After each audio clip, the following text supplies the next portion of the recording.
without further ado, ladies and gentlemen, please do join me in inviting the Honorable Minister, our very own Minister, Minister for Women, Children and Poverty Alleviation, the Honorable Mereseini Vuniwaqa.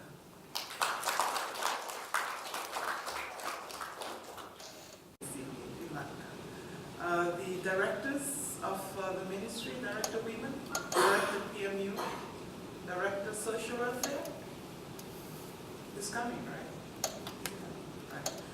And the staff of the ministry, it's indeed a great pleasure for me to be here with you this evening to start off an exciting week for us. As Mr. Ali stated, this is history, not only for them, but for us as well. The importance of this capacity building workshop, of this workshop on domestic violence, on women's rights, on human rights, is so very important to us as a ministry. It strengthens us. It's not only for professional development, it's for personal development as well. And from the first time that I attended one of these workshops, I knew that it had to become one of the cornerstones of capacity building within our ministry. And I look forward to the day that every person employed in this ministry goes through this particular workshop.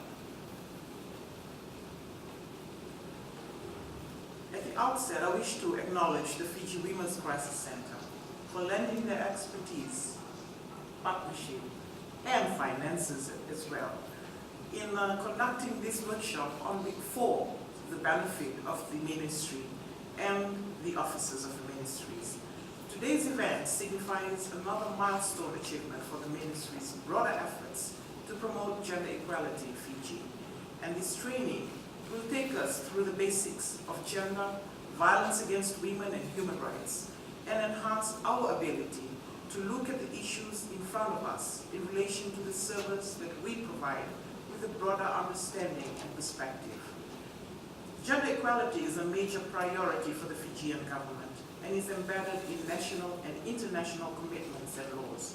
The visible advocacy and commitment to gender equality has also been largely due to a strong and vibrant women's movement in Fiji, who have been at the forefront of a lot of these gains apart from government's commitment. And here with us, none other than Ms. Ali, a matriarch in this particular field. Despite this progress, however, we continue to be confronted by disturbing information about the position of women in Fiji. Rates of violence against women and girls in Fiji are among the very highest in the world. Rape and sexual abuse remain amongst the highest of serious crimes against women.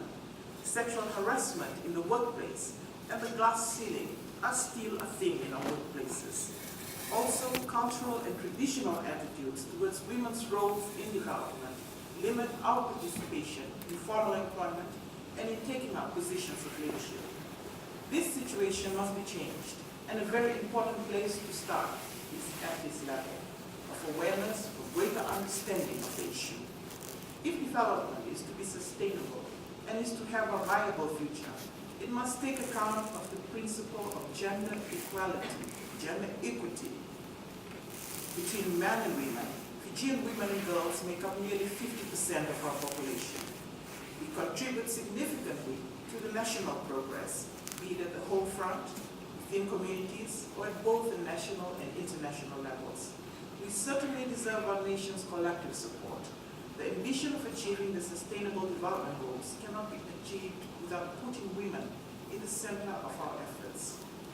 Our talents, vision, leadership, and entrepreneurial spirit unleashed are essential to reaching a sustainable, peaceful, and prosperous future for all of humanity.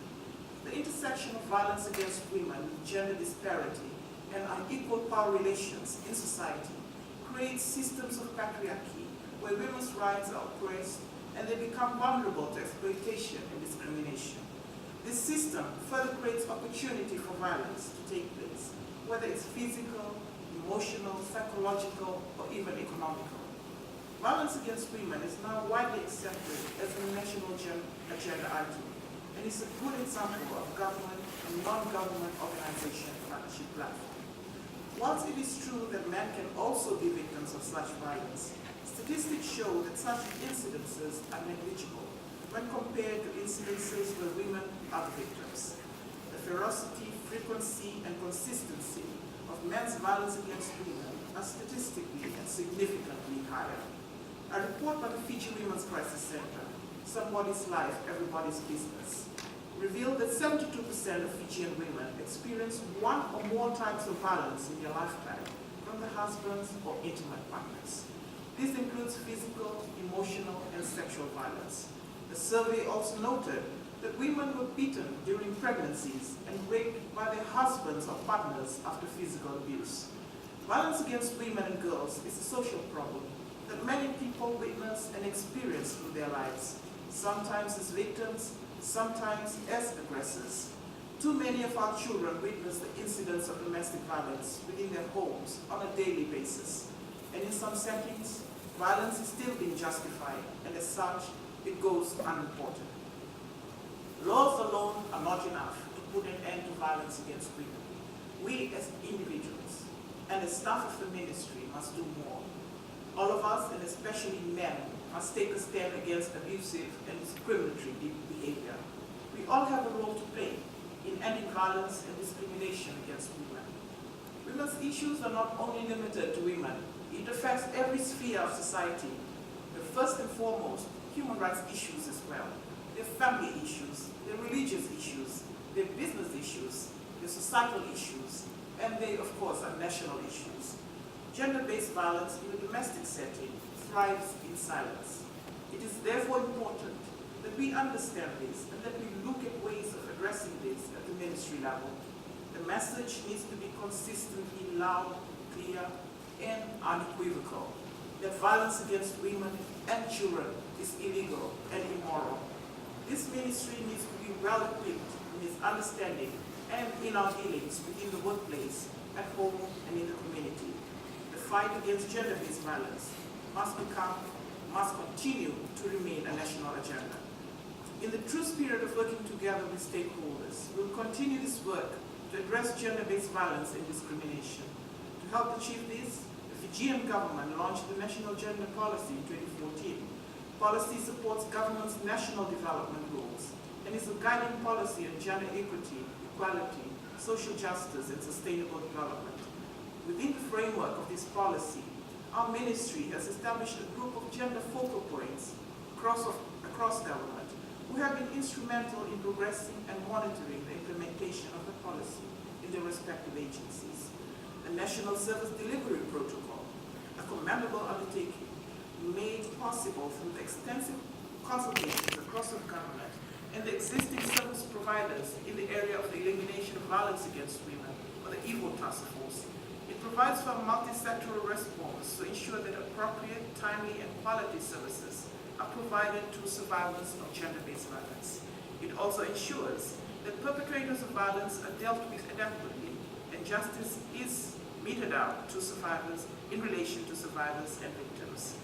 The protocol binds the service providers to commit their services to a set of principles to ensure that survivors of gender-based violence receive the best care and treatment they need by promoting safety, upholding confidentiality, ensuring non-discrimination, respect, strong accountability, and zero tolerance for violence. This training is the first for the ministry and has the participation of all the departments and units within, because the understanding of gender, violence against women, girls, and children is important in the day-to-day work of each and every one of you, especially in dealing with our target groups and sectoral development partners. Ms. Shamima Ali has already outlined to you a basic summary of what you will be looking at throughout the week. I would like to see that this ministry, the Ministry of Women, Children, and Poverty Alleviation, is not only seen to be committed to this cause, gender equality, and the furtherance of gender issues in Fiji. I want to see this aim to be a reality in everything that we do within the ministry. This is not only professional development. We can say that we face this in relation to the work that you undertake each and every day. But I can tell you, sitting within this room, are people, human beings, women and men, who may be facing this at home as well. So this is not only professional development for you, this is personal development. It's important for you to understand the dynamics that lay the platform in relation to gender-based violence. It's important for you to recognize what it is when it happens. It may not be physical abuse. It can be emotional. It can be economical.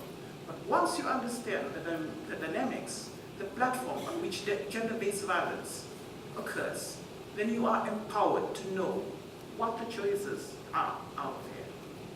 Basic things like talking about it. I've always said that domestic violence, it thrives in silence. It thrives when it's not reported. It may not entail reporting to the authorities. It starts with reporting to the close colleague at work. Talk about it. I'm saying this because staff of the ministry have come up to me in my personal space to talk about what they face at home. What you face at home affects your work, affects the delivery of the articles of the ministry. And that is why this is an important, very important workshop for the ministry. We'll start at this level, supervisory level, managerial level. We will go down the ranks until the drivers, the clerks, the messengers, everybody goes through this particular workshop. You can do a lot of impact in relation to the work that you do every day, in relation to the people that you meet at work every day. And not only that, you could do greater impact in the communities that you live in, within the families that you live in, the nuclear family, the extended family. You start from there. This week is the beginning.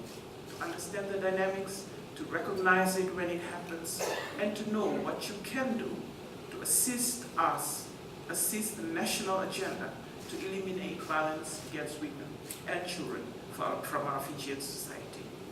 Thank you very much.